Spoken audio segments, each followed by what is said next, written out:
अस्सलामुअलैकुम दोस्तों, आज मैं आपके लिए रमज़ान स्पेशल की एक बहुत ही ज़बरदस्त रेसिपी लेकर आई हूँ जो कि हर घर की तकरीबन ज़रूरत होती है। तो आज हमने बनाई है बेसन की बूंदियाँ। तो इसको बनाकर हम पूरे महीने के लिए कैसे स्टोर कर सकते हैं ये मैं आपको इस वीडियो में बताऊँगी। और जो बाज़ार की नाकिस फुल्कियाँ होती हैं तो उसका इस्तेमाल बिल्कुल नहीं करना चाहिए, क्योंकि हमें पता नहीं होता है किस तरह का उसमें ऑयल यूज़ किया गया है। आप घर पर ये फुल्कियाँ बनाएंगे तो आपको ये कॉस्टली भी काफ़ी कम कीमत में पड़ेंगी और आप बहुत कम बजट में रहते हुए इतनी सारी ये बनाकर रख सकते हैं।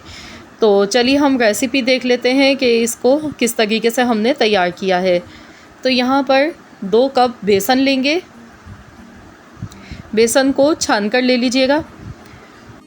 अब हम इसमें डालेंगे नमक हस्बे ज़रूरत, मैंने आधा चम्मच डाला है, और 1/4 चम्मच मैंने अजवाइन डाली है। अजवाइन बहुत ज़्यादा फ़ायदेमंद होती है। बेसन की कोई भी रेसिपी हो उसमें अजवाइन का इस्तेमाल करना चाहिए। ये हमारे खाने को डाइजेस्ट भी करती है और इसका फ्लेवर भी बहुत ही अच्छा लगता है। अब हम इसमें थोड़ा थोड़ा करके पानी डालेंगे और इसका एक बैटर तैयार करेंगे। ना बहुत ज़्यादा थिक होना चाहिए और ना ही थिन होना चाहिए। तो एक साथ ज़्यादा पानी नहीं डालेंगे, थोड़ा थोड़ा डाल के इसको हम मिलाते जाएंगे अच्छी तरह से। इसमें कोई भी गुठली वगैरह नहीं रहनी चाहिए। तो इसमें मैंने कोई बेकिंग सोडा ना बेकिंग पाउडर डाला है।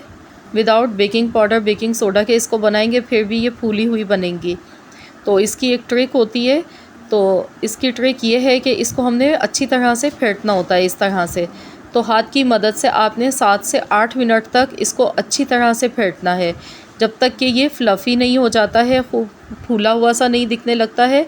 तो इसको इस तरह से एक ही मकसद हमने इस तरह से इसको फेंटना है, एक ही डायरेक्शन में। अगर आप इसको 2 डायरेक्शन में फेंटेंगे तो फिर इसमें एयर नहीं बन सकेगी। तो एक ही डायरेक्शन में फेंटना है इसको इस तरीके से। तो ये देखिए मैंने 7 से 8 मिनट तक इसको फेंटा है और ये कितना चिकना मुलायम फ्लफ़ी सा हो गया, हल्का हो गया है बिल्कुल बेसन। तो अब हमने यहाँ पर ऑयल गर्म होने के लिए पहले से ही रख दिया था, और इस तरह की आप भी कोई सुराख वाला चम्मच जो भी हो आपके घर में तो वो आप ले लें। ये तो तकरीबन हर घर में मौजूद होता ही है। तो इस पर आपने इस तरह से पहले थोड़ा सा ये बैटर रखना है। आप इसकी कंसिस्टेंसी भी देख सकते हैं, ना बहुत ज़्यादा ये गाढ़ा है ना थिन है। तो अब हम इस तरह से इसमें बूंदियाँ डालते जाएंगे। तो ये देखिए इस तरह से हमने इसमें बूंदियाँ डाल ली हैं। तो इसके लिए कोशिश कीजिए अगर आपके घर में बड़ी कढ़ाई है तो वो आप ले लें, तो ये काम आपका जल्दी मिनटों में हो जाएगा। अब इनको गोल्डन कलर आने तक अच्छी तरह से फ्राई करेंगे। तो यहाँ देखिए बड़ा खूबसूरत सा इनका गोल्डन कलर आ चुका है।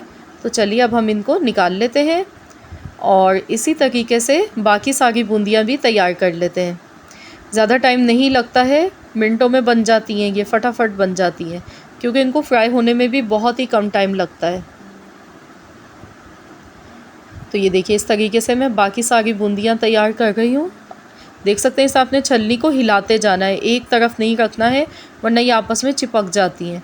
तो इस तरह से हिलाते हुए आपने डालना है। ये देखिए खुद ब खुद इसमें से निकलता जा रहा है ये बैटर, और ये हमारी बूंदियाँ बनके तैयार होती जा गई हैं। तो इस तरह हिला हिला के आपने इसको डालना है और गोल्डन कलर आने तक फ्राई करना है।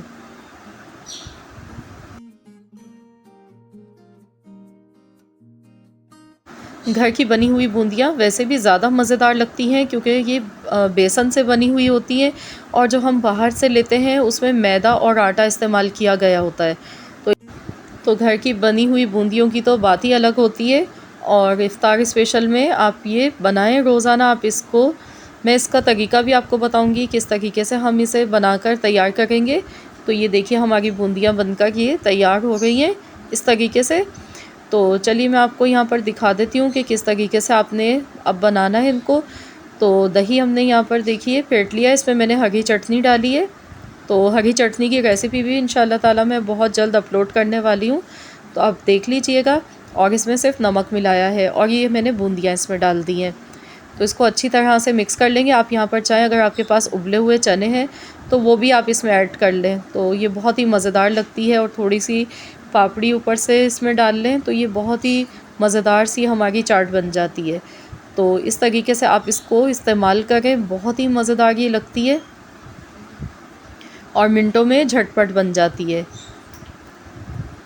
तो अब मैं आपको इसको स्टोर करने का तरीका बता देती हूँ। ये देखिए कितनी सारी बूंदियाँ बनी, हमने इसमें चाट भी बना लिया और देखिए फिर भी 2 कप बेसन के साथ कितनी सारी हमारे पास ये बेसन की बूंदियाँ बन के तैयार हुई हैं।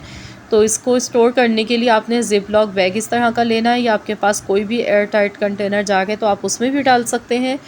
तो इसमें आप पैकेट बना लें अपनी फैमिली के हिसाब से कि कितनी आप एक वक्त में आपकी इस्तेमाल होंगी, तो उतनी ही आप एक पैकेट में डालें और इस तरीके से इनको स्टोर करके रख लें।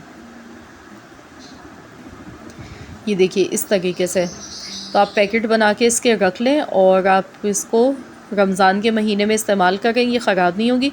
आपने बस इनको फ्रिज में रखना है, फ्रिज के बाहर नहीं रखना है। फ्रिज में आप इसको रखेंगे नीचे वाले फ्रीज़र में तो इंशाल्लाह ताला ये आपकी ख़राब नहीं होगी, पूरा 1 महीने आराम से चलेंगी। तो इस बार आपने इस रेसिपी को ज़रूर ट्राई करना है और मुझे फ़ीडबैक ज़रूर देना है। रेसिपी अच्छी लगी है तो वीडियो को लाइक करना मत भूलिएगा, साथ ही में फ्रेंड्स एंड फैमिली मेम्बर्स के साथ ज़्यादा से ज़्यादा इस रेसिपी को शेयर कीजिए और चैनल पर नए हैं तो चैनल को सब्सक्राइब कर लीजिए। मिलते हैं इंशाल्लाह ताला नेक्स्ट वीडियो के साथ, तो जब तक के लिए अल्लाह हाफ़िज़।